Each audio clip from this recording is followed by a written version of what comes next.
بسم اللہ الرحمن الرحیم صلی اللہ علی محمد صلی اللہ علیہ وآلہ وسلم۔ اللہ تعالیٰ عز و جل کی رحمتوں بھری جنت میں جانے کے لیے کم سے کم ہمیں کتنے اعمال کرنے چاہیے؟ چنانچہ اللہ تعالیٰ عز و جل نے قرآن پاک کی سورۃ نمبر 103 آیت نمبر 3 میں ارشاد فرمایا ہے، بسم اللہ الرحمن الرحیم الا الذین آمنوا وعملوا الصالحات، مگر وہ لوگ جو ایمان لائے اور نیک کام کرتے رہے۔ ایمان لانے کا تو ہر کسی کو معلوم ہی ہے کہ جنت میں جانے کے لیے پہلی شرط اللہ عز و جل اور اس کے رسول صلی اللہ علیہ وآلہ وسلم کی ذات اقدس پر ایمان لانا ہے۔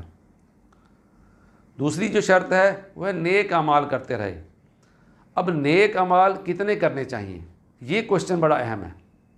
چنانچہ حدیث پاک سے ہمیں اس کے بارے میں رہنمائی ملتی ہے۔ صحیح بخاری حدیث نمبر 6502 میں اللہ عز و جل کا ارشاد ہے، جس کا مفہوم ہے کہ بندہ جن عبادات کے ذریعے بھی میرا قرب حاصل کرتا ہے اس میں سب سے زیادہ محبوب مجھے فرائض ہیں۔ یعنی اللہ عز و جل کا قرب حاصل کرنے کے لیے سب سے پہلی جو چیز ہے عبادات میں سے، وہ فرض عبادات ہیں۔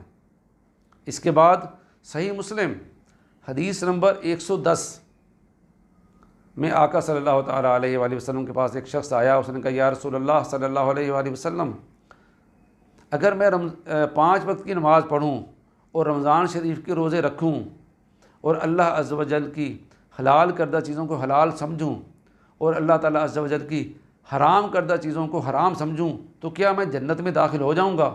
آقا صلی اللہ تعالیٰ علیہ وآلہ وسلم نے ارشاد فرمایا جی ہاں۔ اسی طرح ایک اور حدیث پاک میں آتا ہے کہ ایک اعرابی آپ صلی اللہ علیہ وآلہ وسلم کے پاس آیا، اس نے کہا یا رسول اللہ صلی اللہ علیہ وآلہ وسلم، میں 5 وقت نماز پڑھتا ہوں، اس کے علاوہ کوئی نفلی نماز نہیں پڑھتا۔ رمضان المبارک کے روزے رکھتا ہوں، اس کے علاوہ کوئی نفلی روزے نہیں رکھتا۔ غریب ہوں، زکوٰۃ مجھ پر فرض نہیں ہے، حج کی مجھ میں استطاعت نہیں ہے۔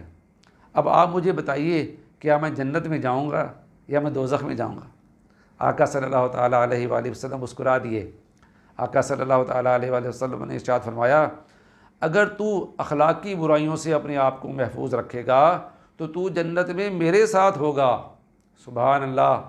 ان احادیث کی روشنی میں ہمیں پتہ لگا کہ اعمال کم سے کم جنت میں جانے کے لیے جو ضروری ہیں وہ ہے نمبر 1 فرائض، نمبر 2 اللہ تعالیٰ عز و جل کی حرام کردہ چیزوں سے بچنا، نمبر 3 اخلاقی برائیوں سے اپنے آپ کو محفوظ رکھنا۔